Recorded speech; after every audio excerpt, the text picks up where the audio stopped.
नमस्कार दोस्तों, मेरा नाम है आशुतोष मांडके और आप देखना शुरू कर चुके हैं डायनामिक इम्पल्शन। आज के इस वीडियो में हम बात करेंगे 30 अक्टूबर 2023 के करंट अफेयर्स की। और अब जब आपने वीडियो के थंबनेल पर क्लिक करते हुए वीडियो देखने की शुरुआत कर ही दी है तो अंत तक ही जुड़े रहिए हमारे साथ, क्योंकि आप सभी लोग जानते हैं कि ज्ञान को कभी भी अधूरा नहीं छोड़ना चाहिए, है ना। इसी बात के साथ आइए हम शुरू करते हैं आज के इस वीडियो को आज की सबसे पहली जानकारी के साथ, है ना। चलिए शुरू कर रहे हैं वीडियो को पहली जानकारी के साथ।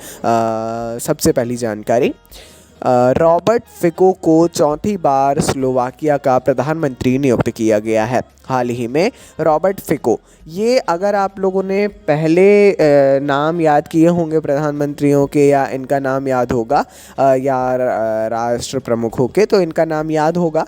चौथी बार इनको दोबारा एक बार चुन लिया गया है। सितंबर चुनाव में 22.94% वोटों के साथ उनकी पार्टी स्मेर ने जीत दर्ज की थी, है ना। स्लोवाकिया के नवनियुक्त प्रधानमंत्री रॉबर्ट फिको ने स्लोवाकिया के हितों को प्राथमिकता देने, यूक्रेन को सैन्य सहायता कम करने, ध्यान दीजिएगा, कम करने और अप्रवासन पर अंकुश लगाने के वादों के बीच चौथी बार पदभार संभाला है, पदभार ग्रहण किया है। जरूर इसके बारे में पढ़ लीजिएगा, है ना। आइए आगे बढ़ते हैं। अगली जानकारी, चाणक्य रक्षा संवाद के पहले संस्करण का आयोजन 3 और 4 नवंबर को नई दिल्ली के मानेकशॉ सेंटर में किया जाएगा। हाल ही में ऐसी घोषणा की गई है भारतीय सेना के द्वारा कि भारतीय सेना के द्वारा आयोजित किया जाने वाला अपनी तरह का यह पहला सम्मेलन, जिसका नाम है चाणक्य रक्षा संवाद, यह 3 और 4 नवंबर को नई दिल्ली के मानेकशॉ सेंटर में आयोजित किया जाने वाला है। बहुत ही अच्छी बात है, एक इम्पॉर्टेंट टॉपिक है। क्यों इम्पॉर्टेंट टॉपिक है, ध्यान दीजिए। चाणक्य रक्षा संवाद, वो भी इसका पहला संस्करण है भारतीय सेना के क्षेत्र का। ज़रूर इसके बारे में पढ़ना है आप सभी लोगों को, जैसा हमने बताया।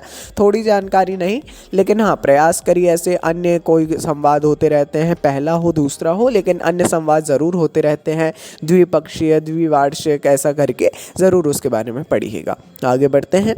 केंद्रीय शिक्षा मंत्री धर्मेंद्र प्रधान और हरियाणा के मुख्यमंत्री मनोहर लाल खट्टर जी ने प्रधानमंत्री स्कूल्स फॉर या prime minister schools for rising India PM Shri PM Shri schools for rising India करके योजना के पहले संस्करण के अंतर्गत राज्य भर में 124 विद्यालयों का उद्घाटन किया, है ना। फिर से एक बार, प्रधानमंत्री स्कूल्स फॉर राइजिंग इंडिया अर्थात पीएम श्री योजना के अंतर्गत इसके पहले चरण में हरियाणा में 124 विद्यालयों का उद्घाटन किया गया है।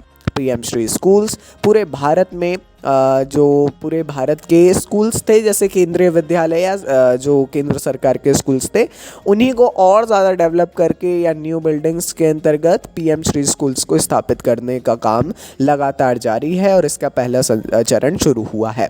आगे बढ़ते हैं। वियतनाम के हो ची मिन्ह सिटी में 3 दिवसीय अर्थात 27 से 29 अक्टूबर तक नॉर्थ ईस्ट इंडिया फेस्टिवल का शुभारंभ किया गया है ना। महोत्सव के उद्घाटन कार्यक्रम में वियतनाम के 15 शीर्ष प्रांतीय नेता, अधिकारी और उद्योगपति समेत बड़ी संख्या में स्थानीय जनसमूह की उपस्थिति देखी गई। इसका नाम देखिए, नॉर्थ ईस्ट इंडिया फेस्टिवल, है ना, जो कि वियतनाम में आयोजित किया गया है। यह भी थोड़ा सा इम्पॉर्टेंट है, कंफ्यूजिंग है, और जो चीज़ें ज़्यादा अपने को इतना प्रेजेंस ऑफ माइंड आप लोग रखना शुरू कर दीजिए और हो भी जाएगा। आप लोगों के अनुसार तो वैसा नहीं है, लेकिन हाँ, है ना, आप लोगों को इतनी मैं गारंटी दे सकता हूँ कि इतने सभी कैपेबल हैं। मुझे विश्वास है कि यदि आप करंट अफेयर्स देख रहे हैं तो ज़रूर इतनी कैपेबिलिटी आप में है कि आप समझ सकें। आगे बढ़ते हैं। चीन ने अपने अंतरिक्ष स्टेशन तियांगोंग के लिए सबसे कम उम्र के दल को रवाना किया है। ये एक इम्पॉर्टेंट बात है।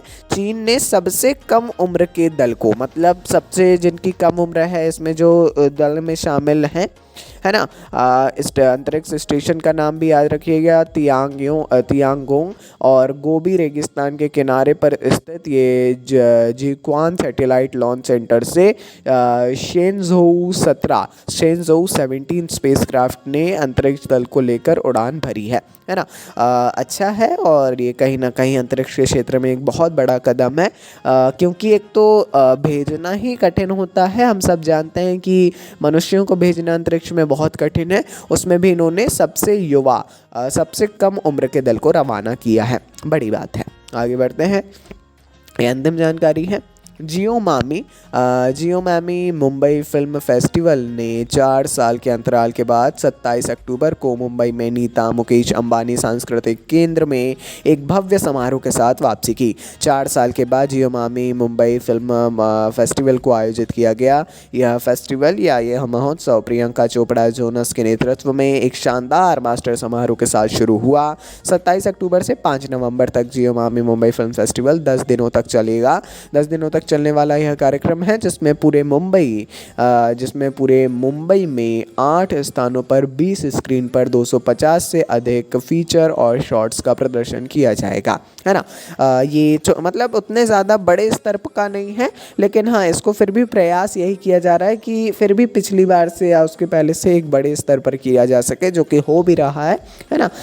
20 स्क्रीन पर 250 से अधिक फीचर और शॉर्ट्स का प्रदर्शन यहाँ पर किया जाएगा, है ना। अच्छी बात है।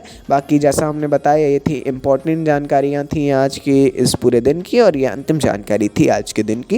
बाकी आप लोगों ने अंत तक देखा, इसके लिए सादर धन्यवाद। अपन मिलते हैं अगले वीडियो में ऐसी ही ढेर सारी जानकारियों के साथ। सपोर्ट करते रहिए, ऐसे ही हमें आगे बढ़ने दीजिए। हमारी शुभकामनाएं हैं आप सभी को, आपके लक्ष्य की प्राप्ति हो, डेफिनेटली होगी। नमस्कार, डायनामिक इम्पल्शन।